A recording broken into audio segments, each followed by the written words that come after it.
د الله رسول فرمایي کچیر یو سړی را ولاړ سو خپل امسایگان لري دا خپل دروازه خلاص نسی پرېښولی بنده ساتي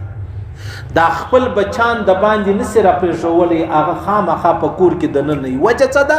وجه دا د زما امسایگان ما زیروي زما امسایگان د کور غلا راڅخه کوي زما امسایگان زما بچان چې دی هغه وایي زما امسایگان زما بچان زیروي په دې وجه ما دروازه بنده ساتلې ده په دې وجه باندې ما خپل بچان په کور کې دننه بند ساتلې دي د الله رسول فرمایي فلیس ذلک بمؤمن د الله رسول فرمایي دا مؤمن نه دی دا ایمان نه دی اوس په اندازه ولګوئ عزیزانو زه څنګه یم او تاسو څنګه یاست و دې ته خو زه اندازه لګوم چې ما دروازه بنده کړې ده پلاني همسایه د وجې و دې ته ما ورته اندازه نه لګو چې هغه پلاني همسایه خو بیا زما ستا د وجې دروازه بنده کړې ده دا به څنګه خبره سي د الله رسول فرمایي فلیس ذلک بمؤمن دا سړی مؤمن نه دی دا مؤمن نه دی د الله رسول فرمایي زما د په الله سره قسم صحیح حدیث دی زما د په الله سره قسم درې واره دا خبره وکړه چې مؤمن نه دی مؤمن نه دی صحابه پوښتنه وکړه څوک شې یا رسول الله دا څوک دی چې تا دومره اشد قسمونه ور باندې واغستل دی و پر ځای باندې درې واره دی قسم واغستې دا مؤمن نه دی د الله رسول فرمایي هغه سړی چې هغه امسایگان جنې زیر دي امسایگان جنې تنگ دي امسایگان جنې ازار دي امسایگان جنې پریشان دي امسایگان جنې غمګین دي د الله رسول فرمایي زما د په هغه ذل جلال سره قسم کې دا سړی مؤمن دی درې واره دا خبره وکړه د بخاري او د مسلم حدیث دی درې واره دا خبره وکړه دا زموږ په معاشره کې دا بد خلک دا بدمعشان دا څونه عجبه کیسه جوړه کړې ده تی پر دې روی زمين باندې بدمعش دل چې ټول عمر دې بدمعشي کوي دا غوجاج بن یوسف په سر واخله راځه د ازما اوسات معاشره بدمعش ته الله رب العزت ډېر ټیم نور کوي کال دوا پنځه بدای بدمعشي وکي پر دغه علاقه بد د راج پر علاقه بد د نمې پر علاقه باندې بد د خبرې چلیږي د بل چا د بني اخر الله رب العزت پر ځواني ود تمر چې دی غور کوي وګوري عام خلک وګوري شپته کال اویا کال اتیا کال ته عمر ورسیږي لیکن چې کم سړی ظالم دی بدمعاش دی تنګېده کوي هغه ته الله ډېر ټیم نور کوي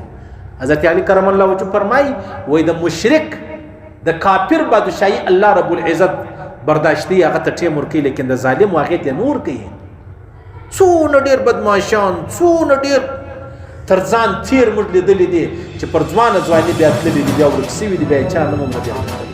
موږ به د ځانه بدمعشان نه جوړوو بدمعش 3 ورځې 5 ورځې 10 ورځې دروي والله که زیاتې دروي صحیح سلو د هغه به اخر پای چی شي د اسرائیل علیه السلام ملاقات هغه ډېر فضیلت پیغمبر علیه السلام فرمایي هغه سړی خو سره مؤمن نه دی چې کم سړی د خپل امسایګانو د شر د وجې دروازه بنده ساتي د امسایګانو د شر د وجې د خپل بچان په کور کې بند ساتي د باندې ګلۍ ته نه را پرېږدي صحیح شو الله رسول فرمایي فلیس ذلک بمؤمن چې اوس خبره څنګه څو کوم ځای ته راورسېدله زه هغه خبره نه درته کوم چې د موسی علیه السلام د عیسی علیه السلام او د هغه رقم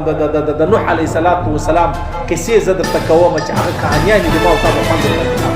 زه هغه خبره درته کوم چې د الله رسول فرمایلي دي زما او ستا لپاره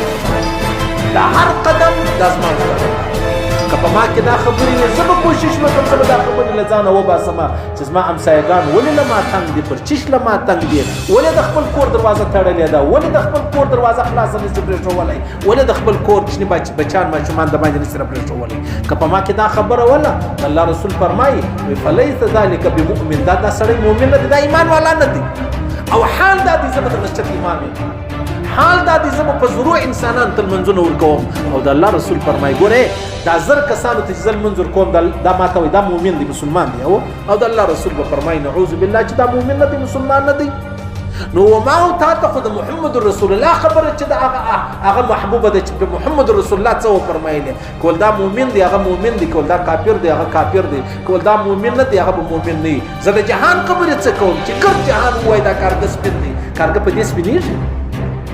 نه سپینېږي او چې ګر جهان دا هغه ووایي چې دا کارګه تور دی تور دی او خبره خلاصه ده د جهان خبره نه ده خبره هغه د چیچی شوا کارګه تور دی که چاول تور دی ټیک د سیده که ولیا دا سپین دی هغه سپین نه دی ګر جهان دی ووایي پنځه کسان وایي تور دی پنځه لکه کسان وایي یا سپین دی د پنځو لکو کسانو خبره منل کېږي آیا که د پنځو کسانو خو منل کېږي او د اسما او ستا ژوند هم داسې دی چې الله او رسول وفرمایي ما ورته هغه یو که ګر جهان ول دا مؤمن دی الله او رسول نه یې ویلي هغه نسي کېدلی یوه زنانه وودېدله بیا د بیت معاذ ناوې و نو سیالانو ډېر د دې صفتونه وکړي څنګه ښایسته یې څنګه دې ورته ویلې یا چې تر څو زما خاوند نه ویل تر هغه ساعته زه ستاسې خبره نه منم ځکه زه زما د خاوند دپاره یم که زما خاوند ویل دا ښایسته ده په رنګ په اخلاقو بیا یې زه منم او که ګر جهان وایي دا ښایسته ده زما خاوند وایي یا نه ده نو یې زه څه کوم دا ستاسې خبرې صحیح سلو بس خبره هغه ده چې د الله رسول فرمایي نو د الله رسول فرمایي من اغلق بابه دون جاره مخافة على اهله وماله فليس ذلك بمؤمن د الله رسول فرمایي یو سړی دروازه په دې خاطر بند ساتي چې زما همسایه ماته تاوان رسوي نقصان رسوي بچانه په کور کې دننه ساتلي دي د الله رسول فرمایي فليس ذلك بمؤمن دا د الله رسول فرمایي دا مؤمن دا ایمان والا نسو اوس ګورم او تا دون المنزون نه خواري تکلیفونه وړو او الته د الله رسول فرمایي دا مؤمن نه دي نو لازم استاد المنزون څه پیدا کوي څه ضرورت دي چې ما وتاي کوم صحیح سلو زموږ دا کوشش کوم او تاسو دا کوشش وکړئ او که چیرې غلطي راڅخه سوې د خپل همسایه سره معافي وغواړو د خپلو همسایګانو سره معافي وغواړو چې یاره عفه راته کوه غلطي راسه وسوله معافي غواړم چې د معافي راته وکړه الله رب العزت معافي راته وکړه